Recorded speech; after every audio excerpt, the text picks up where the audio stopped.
A medalha que o mar não levou. Fortaleza, janeiro de 2018. A chuva miúda caía sobre a avenida Beira-Mar como um véu de pranto, aquele chuvisco teimoso que não encharca a terra, mas enrugava o rosto da cidade.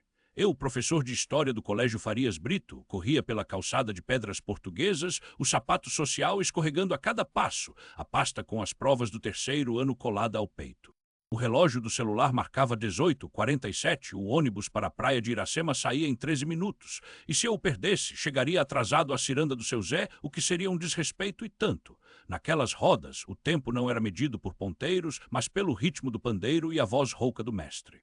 Ó circunflexo, professor, cuidado com a poça, gritou Dona Maria, a vendedora de tapioca da esquina da rua Dragão do Mar, enquanto eu desviava por um fio de um buraco cheio d'água. Ela conhecia meu hábito de correr como se o diabo estivesse nos calcanhares, mas naquela noite não era pressa comum, era uma promessa. Havia 2 anos, desde que minha mãe faleceu, eu tinha jurado a mim mesmo que não pisaria mais em uma igreja. Não por ódio, mas por uma dor surda que me fez questionar tudo, até a existência daquela Virgem de Aparecida que ela tanto rezava. Filho, quando a fé dói, é porque está funcionando, ela dizia, enquanto acendia velas na capela do bairro Benfica. Mas depois que o câncer a levou, as velas apagarão para sempre em minha vida, ou assim eu pensei.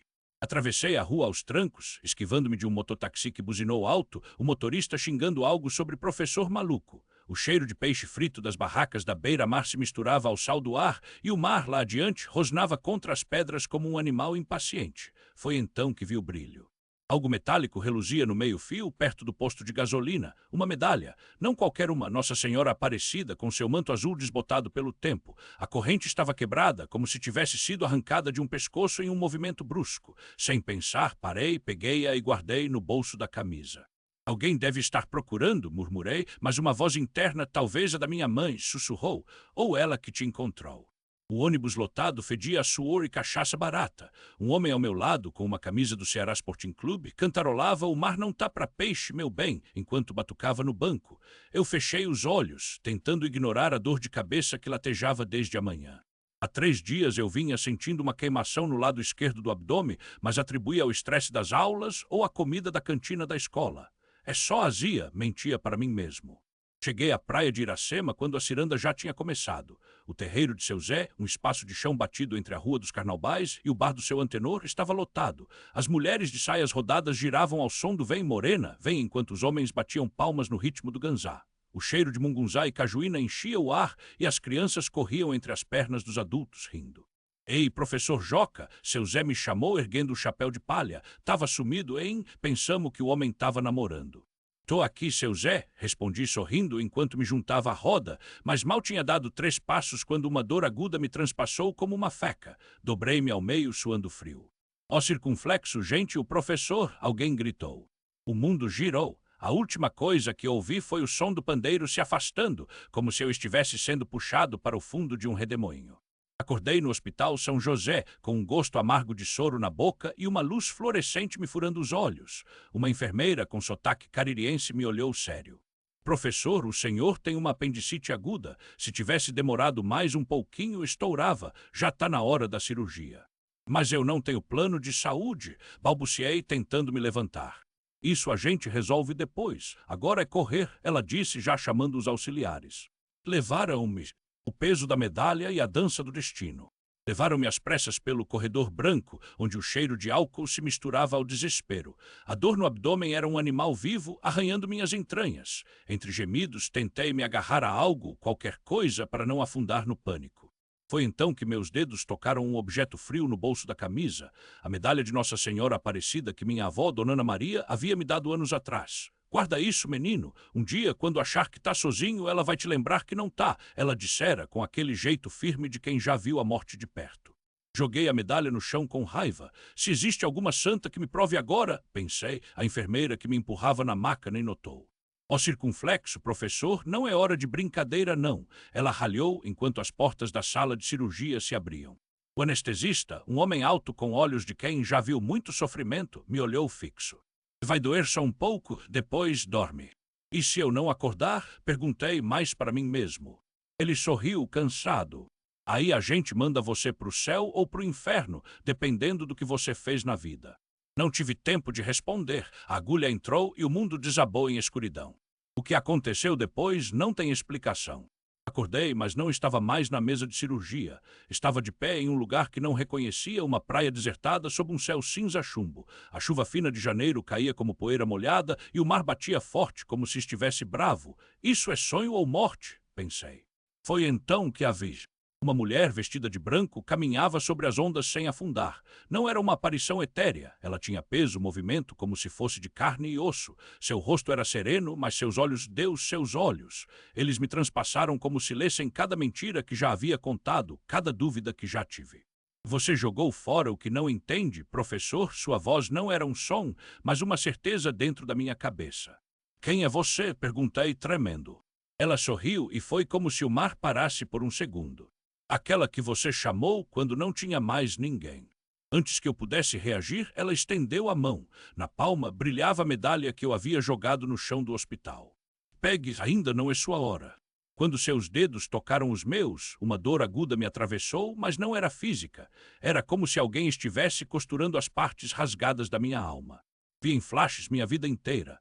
As aulas que dei no Colégio Cristo Rei, na rua 24 de Maio, as noites no bar do Ceará, na praia de Iracema, afogando minhas frustrações em cachaça, a vez que ignorei um aluno que pediu ajuda e que meses depois se matou. Vi também as pequenas coisas boas, o dia que ensinei uma turma inteira a dançar ciranda no pátio da escola, só para ver os sorrisos deles, a vez que dei meu último real a um mendigo na Avenida Beira-Mar. E então ela me mostrou o futuro. Vi meu próprio corpo na mesa de cirurgia, os médicos correndo, o monitor apitando. Vi minha mãe, Dona Ana Maria, ajoelhada na capela de Nossa Senhora de Fátima, em Messejana, rezando com as mãos trêmulas. Vi meus alunos, no dia seguinte, colocando velas na porta da escola, sem saber se eu iria voltar. Você ainda tem uma lição para dar, ela disse, mas não é de matemática. A dor no abdômen voltou mais forte que nunca, gritei.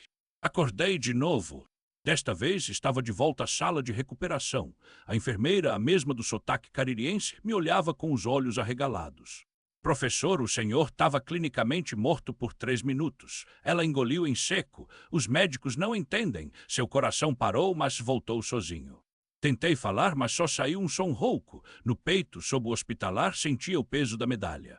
Alguém me deu isso de volta? Perguntei. Ela balançou a cabeça, confusa. Não, moço, isso aqui estava com você desde que chegou. A gente só tirou para fazer os exames e colocou de volta. Mentirosas lágrimas quentes escorreram pelo meu rosto. Não eram de alívio, eram de vergonha, de gratidão, de algo que não tinha nome. A medalha que o mar não levou. Fortaleza, janeiro de 2018. A chuva fina que caía sobre a Avenida Beira-Mar desde a madrugada tinha lavado o sal das ruas, mas não a minha raiva. Lá fora, os turistas ainda se aglomeravam nas barracas de tapioca e suco de caju, alheios ao fato de que dentro do Hospital São José um homem havia voltado dos mortos. Ou quase. A enfermeira, Dona Maria, que insistia em me chamar de professor, mesmo eu tendo dito que não lecionava mais, ajustou o soro com mãos trêmulas. O sotaque arrastado do Cariri, aquele ó circunflexo prolongado, me trazia memórias da infância, quando minha avó contava histórias de assombrações nas noites de lua cheia em Juazeiro. Mas assombrações não explicavam o que tinha acontecido comigo. O senhor tá branco que nem farinha de mandioca, moço, ela murmurou, apertando o botão da bomba de analgésico. Os médicos estão vendo se foi um AVC, um troço assim, mas eu já vi isso antes. O quê? Perguntei, a voz ainda grossa. Gente que a santa salvou. Ela fez o sinal da cruz discreta. Minha prima em Crato teve um câncer que os doutores disseram que não tinha jeito. Rezou para a Aparecida, fez promessa de dançar a ciranda descalça na festa da padroeira, hoje tá viva, criando os netos. Engoli o riso seco que subiu pela garganta. Ciranda, dança de roda, pés batendo na terra, saias rodando, vozes cantando coisas que ninguém mais entendia direito. Eu tinha visto uma vez numa feira em Cascavel anos atrás. Achara bonito, mas bobagem, como tudo o que envolvia fé. Eu não acredito nisso, Dona Maria, falei, tocando a medalha sob o lençol. Era quente como se tivesse sido segurada por muito tempo. Coisas assim não acontecem. Ela me olhou com pena. Então, como o senhor explica, professor? Não expliquei, não pude.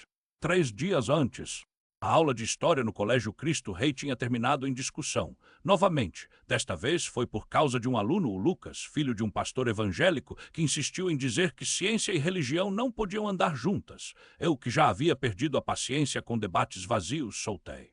Se Deus é tão poderoso, por que não cura crianças com câncer? Por que não impede guerras? A sala ficou em silêncio, até o ventilador parecia ter parado, a não ser que ele não exista. O Lucas empalideceu. Outros alunos murmuravam. Eu me arrependi na hora, mas era tarde. O diretor me chamou no mesmo dia. Professor Rômulo, já falamos sobre isso. Aqui é uma escola católica, não é lugar para verdades, cortei, ou para hipocrisia.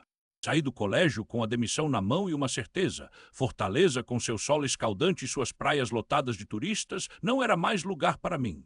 Decidi que voltaria para Recife, onde pelo menos a hipocrisia era mais sofisticada. Mas antes, uma última noite. Uma última bebida no bar do Ceará, na praia de Iracema, onde o cheiro de moqueca se misturava ao som das ondas. Foi lá que conheci ela. A mulher sentada ao meu lado no balcão tinha olhos verdes como o mar em dias de ressaca. Vestia um vestido simples, mas o jeito como segurou o copo de cajuína me fez perceber que não era daqui, paulistana talvez, ou mineira. Você tá com cara de quem precisa de uma história, ela disse, sem cerimônia. Ou de um psicanalista, respondi, pedindo outra dose. Psicanalista é caro, história de graça. Ela sorriu mostrando um dente levemente torto. Eu sou Clara. Clara, nome de santa, ironias do destino. Ela me contou que era enfermeira, que tinha vindo a Fortaleza atrás de um milagre. Seu irmão, vítima de um acidente de moto na BR-116, estava em coma no São José. Os médicos não davam esperança. Mas eu acho que ele vai acordar, ela disse, tocando uma medalha de Nossa Senhora Aparecida no pescoço, porque ela não desiste da gente. Ela quem? Perguntei, cético. A mãe, Clara não piscou. Você não acredita, né? Acredito em provas. Então toma, ela segurou meu pulso virando minha mão, na palma uma cicatriz antiga de quando eu tinha 7 anos e caí de uma goiabeira. Isso aqui doeu. Claro, e hoje ainda dói. Não, mas a marca ficou, ela soltou minha mão. A marca que a fé deixou. A chuva miúda de janeiro batia nas palmeiras da beira-mar, molhando os bancos de concreto onde os velhos jogavam dominó e as crianças corriam com pipas, apesar do tempo feio. Clara não tirou os olhos dos meus enquanto falava, como se quisesse cravar suas palavras na minha descrença. A dor passa, professor, mas a marca fica, e é nas marcas que a gente enxerga os milagres. Eu ri seco. O vento trouxe o cheiro de peixe frito das barracas perto do mercado dos pescadores, misturado ao sal do mar. Fortaleza não parava nem mesmo sob chuva, nem mesmo quando a vida da gente desandava. Milagre é estatística, Clara. Seu irmão pode acordar por 1 milhão de razões médicas, ou não. Ela cruzou os braços, a medalha de Nossa Senhora balançando no pescoço. Você é daqueles que só acredita no que vê, né? Mas e o que a gente sentir, isso não vale. Senti um aperto no peito. Não era a primeira vez que alguém me desafiava assim. Depois que minha mãe morreu, afoguei qualquer resto de fé no ceticismo. Deus, se existia, era um relógio quebrado. Às vezes batia certo, mas ninguém podia confiar nele. O que você sente não muda a realidade, respondi, olhando para o chão. A areia úmida grudava nos meus chinelos. A ciência explica tudo. Clara suspirou, como se estivesse lidando com uma criança teimosa. Então vem comigo. Aonde? No São José, você vai ver meu irmão e vai ver ela. O Hospital São José ficava no Benfica, um bairro que respirava fé e suor. As ruas cheiravam a mango roubado e terra molhada. Quando chegamos, uma ciranda rodava no pátio da capela ao lado, as mulheres cantavam "Ô cirandeira, ciranda, cirandeiro, vem que é meu amor, não me deixe sozinho", enquanto giravam com os braços dados. Clara cumprimentou algumas com beijos no rosto. Aqui a gente reza com o corpo também, ela disse, vendo minha expressão. A fé não é só joelho no chão. Subimos as escadas do hospital, os azulejos verdes desgastados pelo tempo. O cheiro de álcool e desinfetante me trouxe memórias ruins. Minha mãe, os tubos, o silêncio que veio depois. Apertei os dentes. O irmão de Clara, Daniel, estava na UTI. Um rapaz de 20 e poucos anos, pele morena, cabelos cacheados colados na testa por causa do suor. Máquinas piavam, gráficos subiam e desciam. Uma enfermeira ajustou um soro, olhando para Clara com pena. Nada mudou, ela murmurou. Clara pegou a mão de Daniel, que estava fria. Depois, com cuidado, colocou sua medalha de Nossa Senhora Aparecida na palma dele. Ele sempre foi devoto, explicou. Antes do acidente, ele estava numa romaria em Juazeiro. Disse que ia trazer água benta para mim. Olhei para o monitor. Os números não mentiam. Atividade cerebral quase zero. Respiração assistida. Um corpo vivo, mas uma alma ausente. Clara, comecei. SHHH, ela fechou os olhos, os lábios movendo-se em uma reza silenciosa. De repente, o alarme do monitor disparou. Uma equipe médica irrompeu na sala, empurrando Clara para o lado. Alguém gritou parada cardíaca. Eu recuei, batendo nas paredes, o coração na garganta. Vi Clara cair de joelhos, as mãos tremendo, ainda murmurando palavras que não entendia. E então, no meio do caos, algo aconteceu. A medalha no peito de Daniel brilhou. Não foi como nos filmes, não houve luz cegante nem coros celestiais. Foi um clarão suave, como se alguém tivesse acendido uma vela dentro de um copo de vidro fosco. Durou menos de um segundo, mas eu vi, e pelo olhar de Clara ela também. Os médicos não perceberam. Estavam ocupados demais salvando Daniel, que de repente tossiu, os olhos se abrindo como se tivesse acordado de um sonho profundo. Onde eu tô? Sua voz era rouca, confusa. Clara chorava, rindo, abraçando com força. Você voltou, irmão, você voltou. Eu não conseguia tirar os olhos da medalha. Agora ela estava normal novamente, apenas metal frio, mas a marca daquela luz estava em mim, queimando por dentro. Saímos do hospital sob a chuva que agora caía mais forte. Clara não soltava a mão de Daniel, que ainda cambaleava, fraco, mas vivo. Eu caminhava ao lado deles, mudo, a mente uma tempestade. Você viu, né? Clara perguntou baixinho. Vi alguma coisa. Ela sorriu, como se soubesse que eu não teria mais como negar. A medalha e o mar que não levou. A chuva batia nas palmeiras da beira-mar, molhando os pés descalços de Daniel, que ainda tremia. Clara o apoiava, enquanto eu, com a medalha de Nossa Senhora Aparecida apertada no punho, sentia o peso de algo maior do que a lógica. Tá fraco, mas tá vivo, graças a Deus, Clara exclamou, beijando a testa do irmão, e a você, professor, que não desistiu. Daniel olhou para mim, os olhos ainda vidrados. Eu vi uma luz e uma voz. Não é sua hora, ela disse. Meu coração deu um salto. Eu, que sempre rira das histórias de milagres, agora tinha uma medalha que brilhara como fogo no peito de um homem que deveria estar morto. Isso é loucura, murmurei, mais para mim do que para eles. Clara riu, aquele riso de quem já sabe demais. Em Fortaleza, professor, a gente aprende que a fé não é só reza no Padre Cícero, não. Às vezes ela vem na maré, no vento, na ciranda que não para. A chuva fina misturava-se às lágrimas que eu não deixava cair. Lembrei-me das noites no bar do Ceará, ouvindo velhos contarem que o mar aqui não leva tudo, às vezes devolve. E agora? Perguntei, olhando o horizonte cinza. Daniel, ainda pálido, sorriu fraco. Agora a gente vive e você vai contar essa história.